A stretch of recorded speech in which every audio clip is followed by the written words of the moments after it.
Hey guys, Chrisspy here. Welcome back to my channel. Today we have a very special video. We're speaking with Kim Shapira. Kim is a dietitian, functional nutritional therapist, and author of the book, This Is What You're Really Hungry For. For over 30 years, Kim has been helping her clients achieve their weight loss and maintenance goals in her private practice. And today she's sharing everything with us. We're talking all things wellness, weight loss, and I also asked her some questions that you guys shared with me on Instagram. Things like protein intake, calories, food sensitivities, and Ozempic. So I hope you guys enjoy this conversation. If you do, definitely give this video a thumbs up. Make sure you subscribe and enjoy the conversation. So Kim, thank you for joining us. Hi, I'm so happy to be here with you. So do you want to give the audience sort of your background, your approach, tell us about your book? I mean, how much time do you have? With all the time in the world. Okay. I'm going to start off that I'm a dietitian, and I think that immediately causes people to feel about it. So I'm going to just kind of do a deeper dive into that, if that's okay. I'm so much more than a dietitian. I would call myself a nutrition therapist, even like a functional nutritionist. And the reason why I'm doing what I'm doing and how this all began is when I was 12, I got sick, and it was 1986. And I spent like about 4 or 5 years in and out of the hospital. And there was a moment in that period when I was crying. And my mom said to me, "Don't cry, we'll go shopping after your doctor's appointment." And she actually planted a seed for me that gave my mind a place to go anytime I felt uncomfortable. And then a few years later, I was in high school, and a doctor mentor of mine told me that food could make a person sick or healthy. And it was like that was it for me. I'm like, I'm going to be healthy and I'm going to help the world get healthy. That's it. And I went to college and grad school and I studied this, and I immediately opened a private practice, and I immediately started putting my clients on diets, and I was just going to make them healthy. And one of my very first clients was, she needed to lose 30 pounds, and she had been on blood pressure medication and cholesterol medication. And I put her on a diet, and she lost all 30 pounds and ended up getting off of her medications. And I felt like a superhero for real. And then she said to me she was going to gain the weight back because her husband wanted to be intimate with her all the time. And she had been molested as a child. And I realized then that it wasn't about kale and it wasn't about the food. And it was about something that was going on with each person inside of their own bodies. And then I started paying attention a little bit closer to my clients' patterns. And I started realizing they eat the same way that I shop. And every emotion made me think that something new was a great idea. And so as I was healing myself, and I'm still a work in progress, as was working on that, I started really changing the way that I was working with my clients and started focusing on the reasons why they eat and how they eat rather than what they eat, knowing that if we could heal their relationship with food, then the side effect of that would be a normal weight and a normal metabolism and, peace around food. So do you find that using this approach with your clients that they actually have more success, or like how difficult is it for your clients to sort of get to the root of the issue with food? Because I know healing is like you can't put a timeline on it. And sometimes I've looked back on my life and I'm like, I wanted to heal, but I wasn't there yet with myself. It didn't matter what Yeah. anybody else told me. So what is your experience with that? You know what? It's really interesting because I think we're open to receive if we're kind of tuning into the same vibration, so to speak. And so I like to gauge where my client's mind is at, so to speak. Again, like really focusing on, are you open to change? And one of my favorite quotes, it's actually in my book. It says, "If this illness right now feels like a cage, please try to hear me. The door is open and you are free to go." And I think I work around that quote pretty much 100% of the time. And I'm really looking for reasons why people want to stay in the cage. And the truth is like I find myself in the cage a lot of times around money or around shopping. And then having the ability to recognize what I really want is outside of the cage but understanding how comfortable the discomfort of being inside the cage really is. And that's really my starting point with almost every one of my clients. Yeah, when we first talked, and just so you guys know, Kim and I were introduced by a mutual friend, and we just yeah, we hit it off. Yeah, we had the same approach, and we were just thinking like this would be so great to share with you guys. But I remember you said to me when I told you, I was like, I have, been binge eating since my teenage years, and you said to me, you know, that probably provided you with a lot. Yeah, it was a way to self-medicate, and the whole time, like you said, I was just focusing on the symptoms, being Yeah. like, I'll meal plan and I'll eat, whatever keto, slow carb, paleo, whatever. But it didn't matter until I addressed the root cause, which was actually the emotional aspect of it, that I needed to look at. Why do you feel you need to check out? Why don't you feel safe in your body? Yeah. And that's a much scarier thing to look at than being like, oh, I'll look at my calories and macros.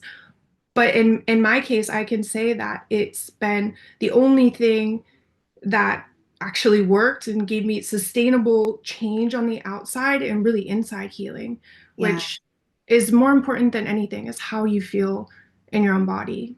It lays like the foundation. So like you can't really build anything on a foundation that isn't solid. And so that's why anytime you try and start something new, it falls apart. And it's just because of this instability or unstable foundation that you're starting with. And the way that I like to think about it is that we are these humans that live inside of this body, and we have this emotional body and this physical body.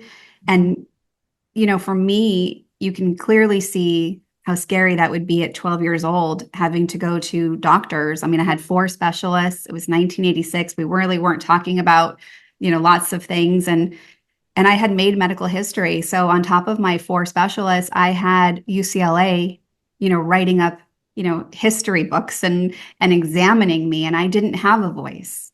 And so, and I was in pain. And so how easy it is for me to think of what I got to buy Mm. after this doctor appointment instead of being in my physical body. Right. Yeah, And so there's this emotional piece and this physical piece, and we have to go through it in order to come out of it. I'm there all the time. Actually, just recently, uh, I have this really bad habit where I bite the inside of my cheeks. Mm, And I was told recently by a psychiatrist, oh, that's actually a symptom of OCD. I'm mm, like, wonderful. But I've been trying to use a mindfulness approach of just having awareness around it and just labeling it. And yeah. it's a difficult practice because it's tough to stay in what's uncomfortable. But also, it's comfortable to stay in what's uncomfortable. And I think that's the really interesting piece when you're looking at all this, right? Like, I'm going to give you an example of myself the other day. I'm in a season of spending. Like, it's that right now. I mean, my daughter's 21st birthday, my mom's birthday, Hanukkah, one kid in college, the next one going to college, one's traveling abroad. It's a season of spending for me. And my husband called me the other day and he said to me, we got to pay this bill. And I immediately thought, oh my God, Matt just ruined my mood. I was just in such a good mood, and I like being in such a good mood. And I can't believe he did this to me. And then I started laughing at myself and thinking, like, wait, actually, Matt was sharing information with me. He didn't do anything to my mood.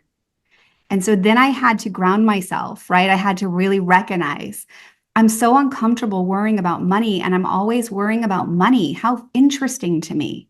Mm. How interesting that when I'm buying gifts out of love, my body tenses. There's a tension that's circulating, that's creating my mind to try and protect me.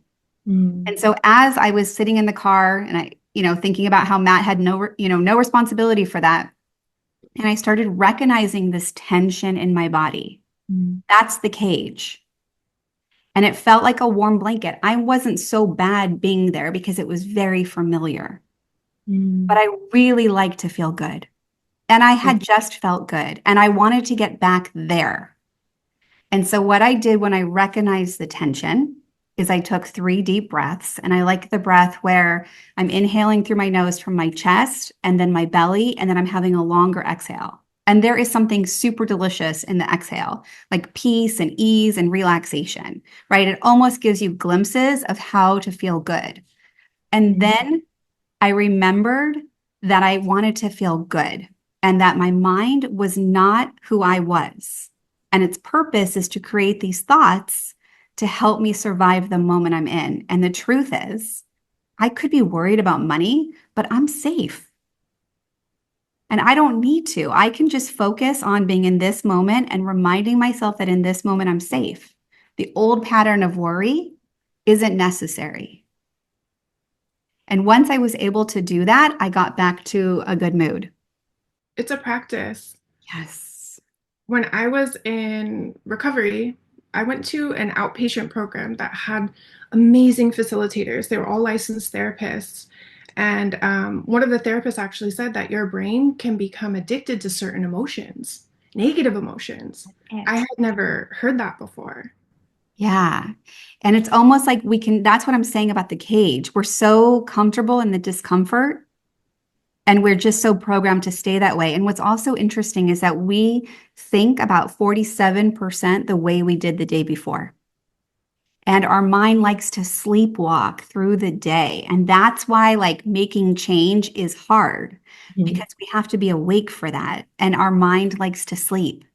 Life is so complicated and stressful, so it makes sense why you go onto autopilot. Yeah. I spoke about this in I did a video when I lost 90 pounds and I talked about my approach. Honestly, it was mostly about the mindset. I touched on diet a little bit, but I really emphasized the importance of mind-body connection Yeah. and how me being disconnected from my body was a trauma response, and how when I started this healing journey, I really needed to reconnect to the body, and how the science around it is fascinating because I was retraining my brain to seek comfort from within. And so that just makes me so optimistic that we all have that ability. We all have the tools of mindfulness. That's it. The definition of mindfulness is to know where your mind is without judgment. Mm. And I think it's Michael Singer who wrote The Untethered Soul, who really asks each person who reads the book to be the observer of our thoughts. And I think that, when I was in the car the other day thinking about Matt, I realized I was engaged with my thought. Mm. And if I could just sit back and almost say to myself, I wonder what my mind is going to think next. Because it produces 60,000 thoughts in response to what you see, smell, feel, hear, and touch. And the crazy thing is, it only has about 221 food thoughts a day, Hmm. which is actually a lot considering we only eat 3 or 4 or 5 times. That's interesting. That's making me think of something because I struggle with like being super ADD and neurotic. Me too, by the way. Like the real work begins when you're sober. I found out. But I've always tried to observe and improve. But I saw something about someone implementing systems into their life, and they said that when they have a system, it alleviates them of the burden of decision making or decision Yeah. fatigue. And then Yes. I thought about that with my diet, that once I made the decision, simplified it, like, oh, you can essentially eat whatever you want, but just be mindful of protein intake and calories, your fats and carbs. Yeah. But I realized that that eliminated a lot of the decision fatigue because I'm really indecisive and I overthink. But once I made that decision about my diet of sort of like move intuitively, flow with yourself, Yeah. um, it's all okay. And Yeah. that really freed up a lot of, I guess, like, would that be food noise? I think it would be food noise. You were telling yourself you were safe, and I think that's our job. In almost every single instant, like you were saying, we're all stressed. The world is going really fast, and we're spending about 90% in fight or flight a day, and we're supposed to spend about 10%, which means we're spending about 10% of our day in our healing mind. And so we're we're like picking up on stress that is either I'm in physical pain, I'm worried about that person walking towards me with a knife, or I'm really worried about what I'm going to have for Thanksgiving dinner and what's going to be served and if I'm going to feel any control. Those are three different types of stress that your body and mind cannot tell the difference of. And in under 10 seconds, there's about 1,500 different sensations that occur that send all the blood to your extremities so you can run from the lion that came into the room that actually never came into the room. And it tips off your hippocampus, making you think, I'm not safe. And Mhm. so if we can become mindful, right? Understand my mind just got hijacked by something I saw or smelled or, felt or heard or touched. I have the ability to take deep breaths and relieve my mind and bring it back into my body where it's not scary. It's actually safe here. Mhm. And I don't know what's going to happen in the next second, but in this moment, it's actually safe here. Since I got sober, like my anxiety has been a whole new thing that I've dealt with. Sometimes it's better than others, but yeah, I've done so much research about mindfulness and mental health, mind body connection, and different philosophies.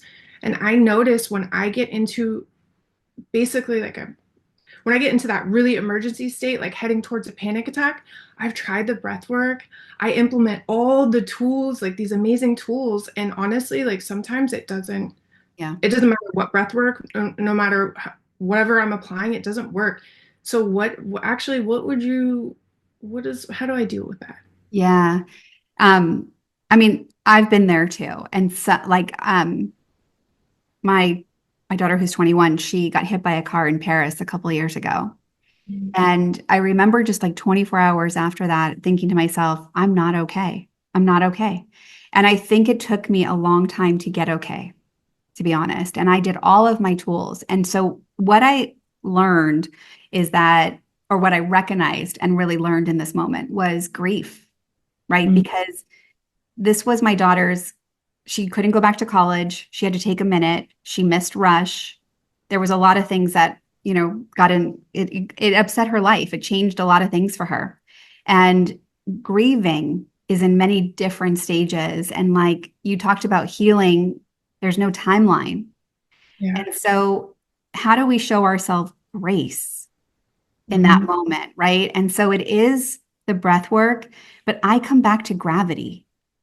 I come back to gravity as often as I can. And like, if you just think about it right now, it's so simple to think about, but how loving is the fact that we have this invisible, you know, energy that is holding us, Mhm. that is loving us, that is supporting us, that is wrapping us in their arms and making sure that we're on the ground. And I Mhm. think this is the first way that we can actually become grounded. So there was a lot of research done on positive psychology. And so just by thinking about gravity, what happens is it literally and figuratively starts expanding your mind away from where your mind was. So there's a couple things. One, find gravity. And number two, observe your thoughts. Don't be your thoughts. Ram Dass would talk about how Aldous Huxley, in his older age, he would go around just observing, getting into the witness, and he would always say, "Extraordinary, extraordinary," just like everything was fascinating. Yeah. And I think that curiosity is a big piece in that. And then also, I was listening to a podcast the other day where they were talking about actually, yeah, the cognitive effects of positive thinking. Yeah. And she was talking about reverence. She was like, I reverence the things that I love in life. Yeah. And I really appreciate people. Yeah. Like, I don't care if it's just a small interaction, like, man, I really feel this deep appreciation.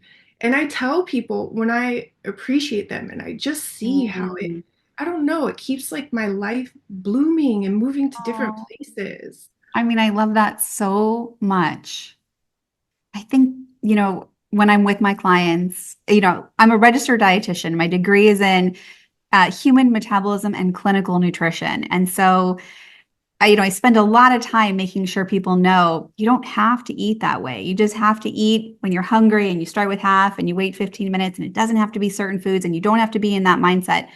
But this idea of like abundance, this idea of like, you know, I have breath right now. I Yeah. am breathing, and just like that idea, that same thing, like people need to be seen so badly right now. I'm not sure if it's COVID or what, but whenever I'm with my clients and we do any sort of meditation or, inner child work, it really comes down to like loving all the parts of yourself. And so I can so appreciate you, giving appreciation to anyone, because I think people need that right now. And it's so authentic from you. The cool thing is too, is it's not the type of appreciation that asks anything in return.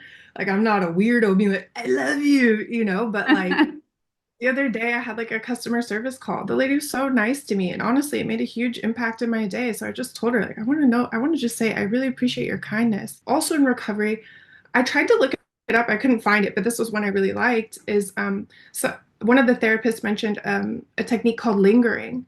That when Mm. you have a good thought, that you linger on it for even just 15 seconds longer. You stay there in that appreciation, and it helps build those new thought patterns. Yeah, I love that so much. I haven't heard it said like that. I I'm love like, maybe it that. was made up. I couldn't find it No, on I think that's a beautiful thing for people to take away, like, work on lingering.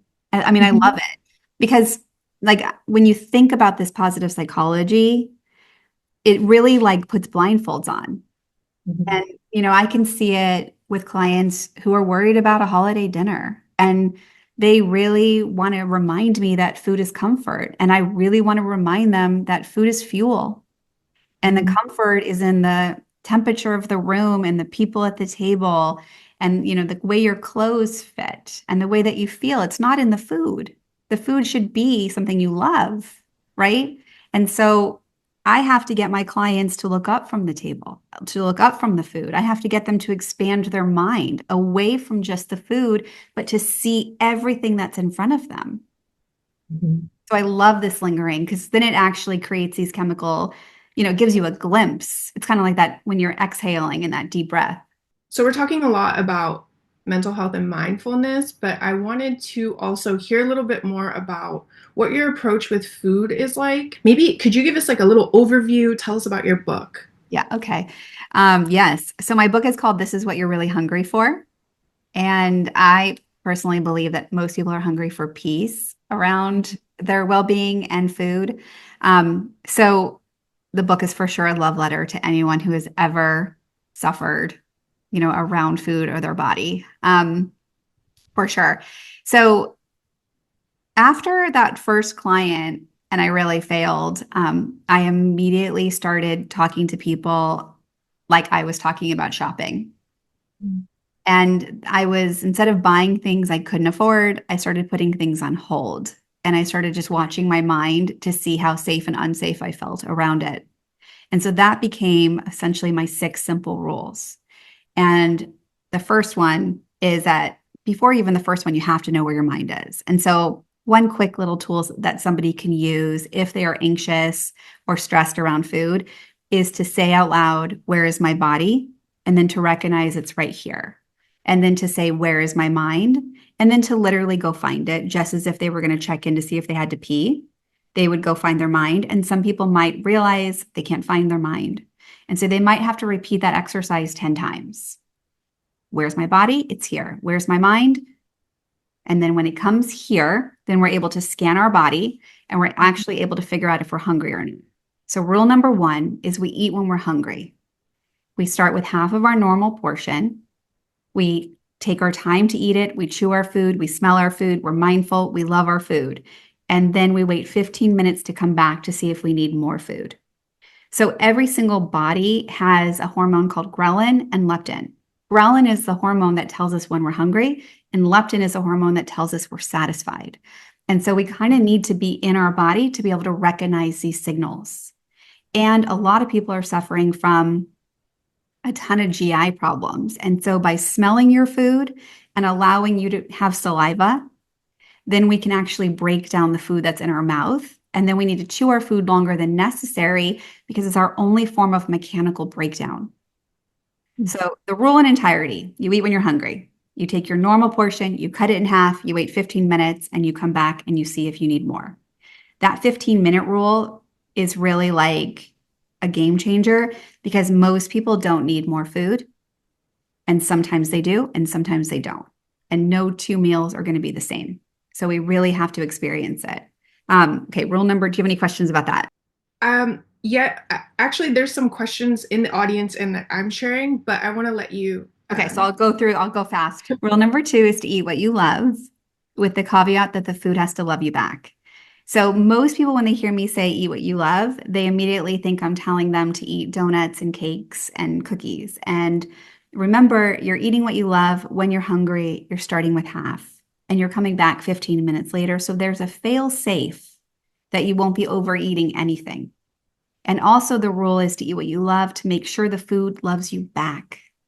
So we're not eating any foods that make us sick.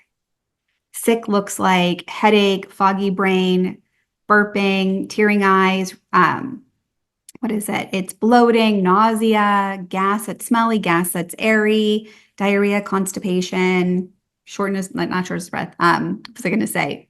Rashes, psoriasis, eczema, things like that. Any of those symptoms mean that your gut needs to heal and that we have to work on your gut. And part of this rule is really lovely in the fact that we're removing labels around food. A lot of people will say food is good, bad, healthy, unhealthy. They should or shouldn't eat it. And by learning to eat what you love and calling it food and not putting any adjective in front of it, we're starting to heal our relationship with food. Rule number 3 is to eat without distractions. And so we eat because the food is in front of us. We eat for cravings. We eat for emotional reasons. And ideally, I'd like people to only eat for hunger. So we really work on that in that rule. And then rule number 4 is 10,000 steps every day. And so this is for, improving your mood, your digestion, helps you maintain your weight. It helps with your sleep, your wake and your sleep cycles. And then rule number 5 is 8 cups of water every single day. This one I love because, we have more water than we have land outside of us, and we have more water than we have anything else in our body. And we detox all day long. And so we need to remain hydrated. And if we don't, we actually can't maintain our weight loss.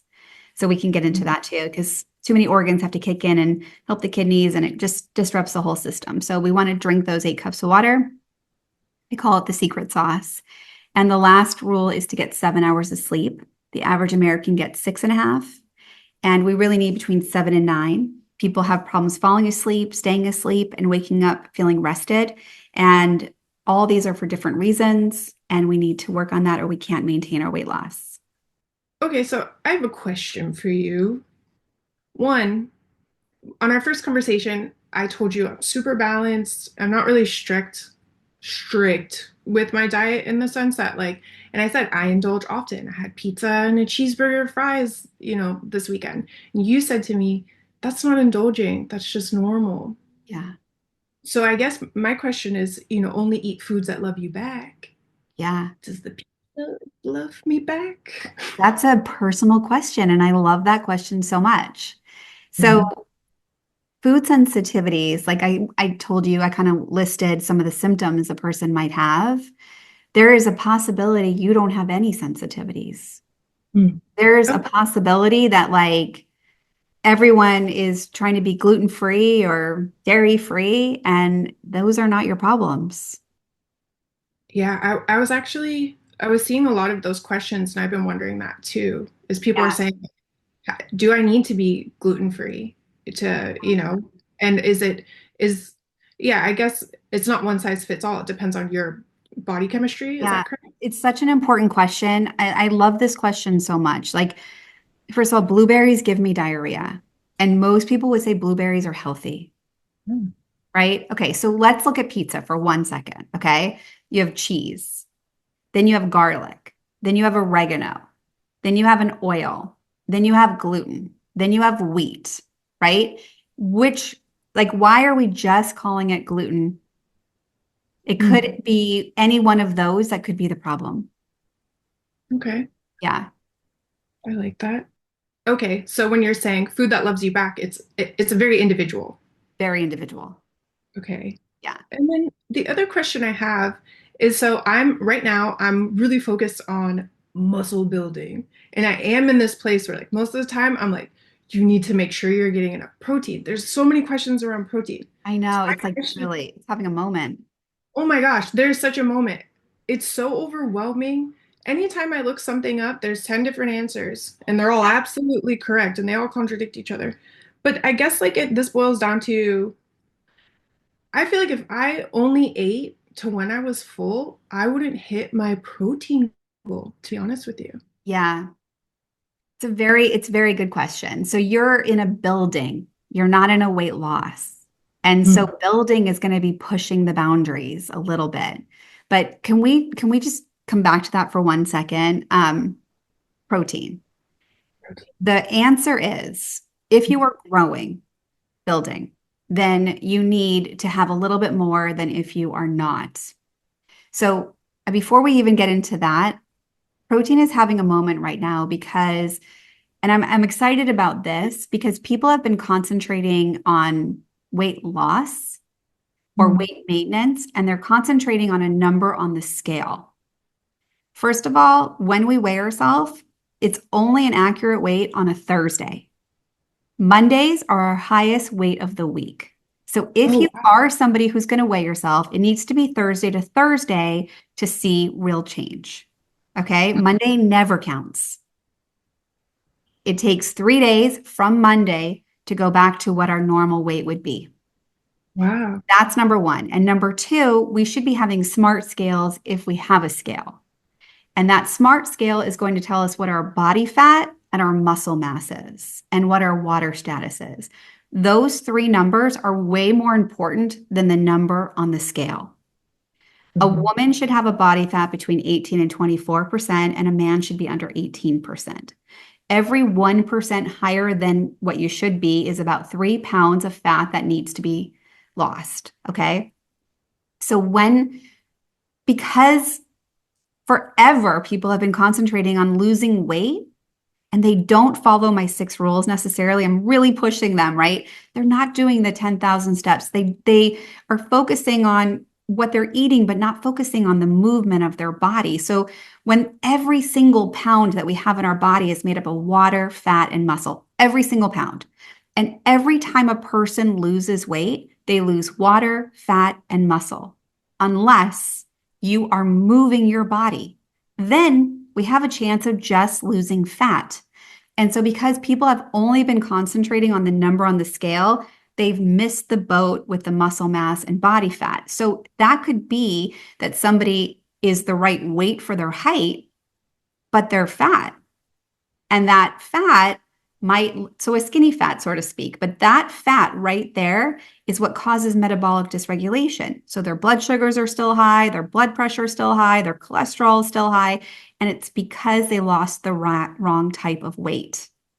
So protein is having its moment, and the truth is that if we are trying to lose weight and we do it the right way, we don't need to be so stressed about losing muscle because we're Mhm. using the muscle as we're moving our body and losing weight. If you are a person who has lost weight and unfortunately didn't pay attention to these two numbers, and now you're in the process of building, don't be afraid to gain a little bit of weight. If you're gaining muscle, it's not going to change the way that you look as much as it's going to change the weight on the scale. And it's a necessary thing that has to change because that's what makes us metabolically active.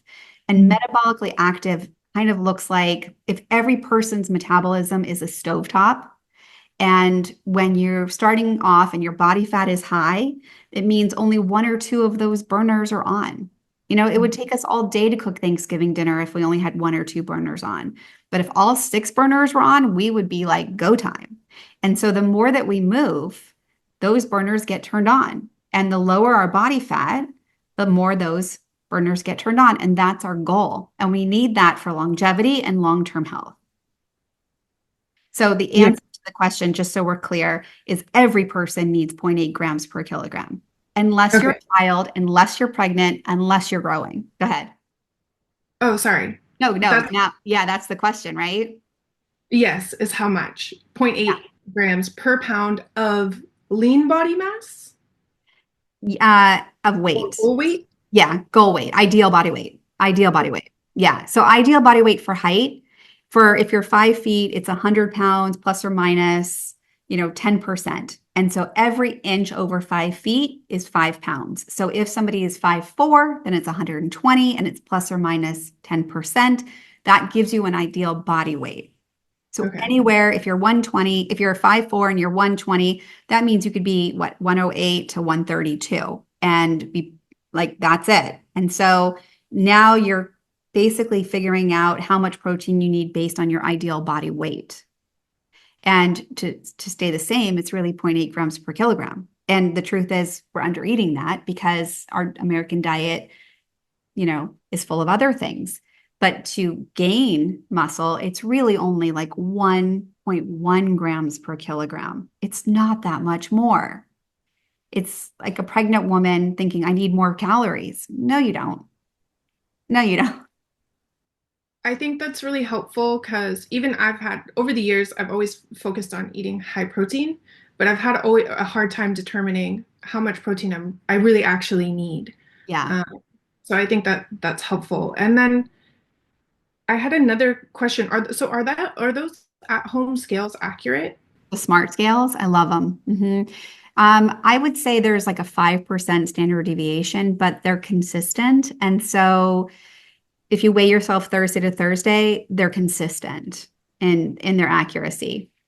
Like if you have barbecue sauce, soy sauce, teriyaki sauce, or marinara the night before, the day before, or you're hydrated or dehydrated, they're going to screw up the accuracy, but in general, they're consistent. This is going to bring me into the next question.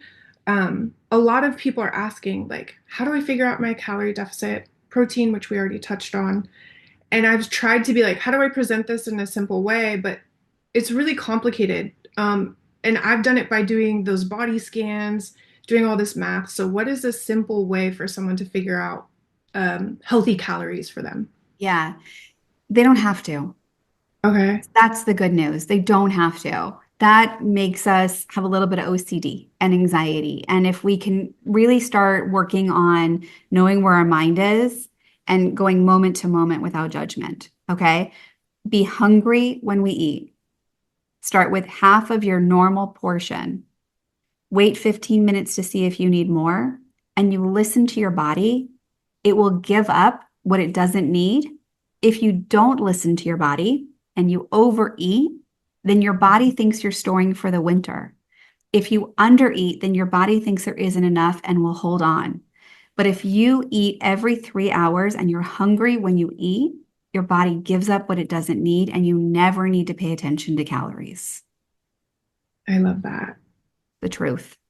Like right now, it's like a hobby that I'm excited about building muscle, but there's been so many times throughout these past years where I wasn't tracking food, I wasn't looking at calories, and it's nice to know that when you implement these tools that you can do that and you can still be healthy. Because I'm like, I'm not going to be, tracking my macros for the rest of my life. I don't want to do that. I don't think anybody wants to do that. It's honestly not necessary. It's really not necessary. It's a way to feel safe.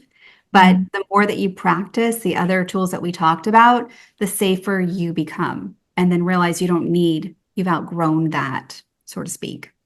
Yeah, I can see that. I made this commitment to do this recomp until January, but I'll probably I don't know. I'm just curious too to see how much muscle I build, but yeah, I'll go back to intuitive eating because it's what feels the most harmonious to Yeah, me. that I'm hoping you will do that. Yeah. Yes. And it's cool because after all these years, I know that it is a safe space. Whereas before I would be like, oh no, you got to be on a diet, whatever. I'm like, you don't have to diet. If there is one thing that I hope, people can take away that are listening is to change their mind from what their goal is. If you ask most people, they will say, my goal is to lose weight. And I really, really want people to recognize that that means that they don't really have a plan for the day after. And if we can get people to change their mind to learning how to practice what it means to maintain their weight, then what happens as a side effect is their weight, they just lose weight naturally. And then they're already becoming automatic. They're the essence of that. And so they're putting that practice in, and they don't have to worry about making changes after they've lost the weight. The practice is already in. And since I we love think 47% the way we did yesterday, we're the essence of it. I love that. That was so true for me. When I was on my fitness journey, I remember my friend Kelsey Wells, I love her. I was always asking her, how do I lose weight? What are my macros? Da, da. I remember she was telling me, we went out to lunch to Santa Monica, we had breakfast, and there was this like amazing, like artisanal bread. She's like, you can have that because it's good food and you can eat that and you can lose weight and you can be healthy. And I remember thinking, no, I can't. You can have that because you're in good shape already. And it's so crazy because after then I came all these years of dysfunctional eating and crash dieting.